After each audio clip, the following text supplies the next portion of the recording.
Saudara, Pengadilan Tipikor Jakarta Pusat menggelar sidang perdana Sekjen PDI Perjuangan Hasto Kristianto. Hasto diadili dalam kasus dugaan suap pengurusan pergantian antar waktu anggota DPR untuk Harun Masiku dan perintangan penyidikan. Dalam surat dakwaan, jaksa menyebut Hasto menghalang-halangi proses penyidikan terhadap Harun Masiku yang tengah dilakukan KPK pada Januari 2020 lalu. Hasto bahkan disebut memerintahkan Harun Masiku merendam telepon seluler ke dalam air usai mantan komisioner KPU Wahyu Setiawan terkena operasi tangkap tangan KPK. Atas dakwaan jaksa KPK, tim pengacara Hasto berencana mengajukan keberatan atau eksepsi. Sidang eksepsi dijadwalkan digelar Jumat 21 Maret 2025.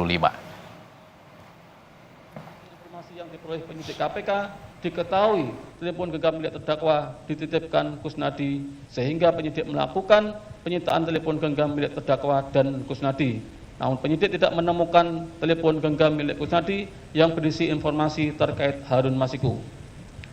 Bahwa perbuatan terdakwa Hasto Kristianto baik secara langsung atau dengan memberikan perintah kepada orang lain, yaitu secara tidak langsung memberikan perintah kepada Harun Masiku melalui Nur Hasan untuk merendam telepon genggam milik Harun Masiku ke dalam air setelah kejadian tangkap tangan oleh KPK kepada Wahyu Setiawan dan memberikan perintah secara langsung kepada Kusnadi untuk menenggelamkan telepon genggam merupakan perbuatan yang telah dengan sengaja terdakwa lakukan untuk mencegah, merintangi atau Jaksa KPK dalam dakwaannya juga mengungkap kaburnya Harun Masiku, mantan caleg PDIP saat operasi tangkap tangan tahun 2020.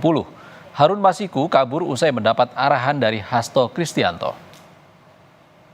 WIB bertempat di sekitar Hotel Sofyan, Cut Mutia, Jakarta. Harun Masiku bertemu dengan Nur Hasan, menindaklanjuti perintah terdakwa dan atas bantuan Nur Hasan pada jam 18.52 WIB, telepon genggam milik Harun Masiku tidak aktif dan tidak terlacak. Selanjutnya, petugas KPK memantau keberadaan Harun Masiku melalui update posisi telepon genggam milik Harun Hasan yang terpantau pada jam 20.00 WIB bersama dengan Harun Masiku berada di Perguruan Tinggi Ilmu Kepolisian atau PTIK. Dan pada saat bersamaan, Kusnadi selaku orang kepercayaan terdakwa juga terpantau berada di PTIK. Kita ke informasi lain, Polresta Pontianak mengamankan kapal tank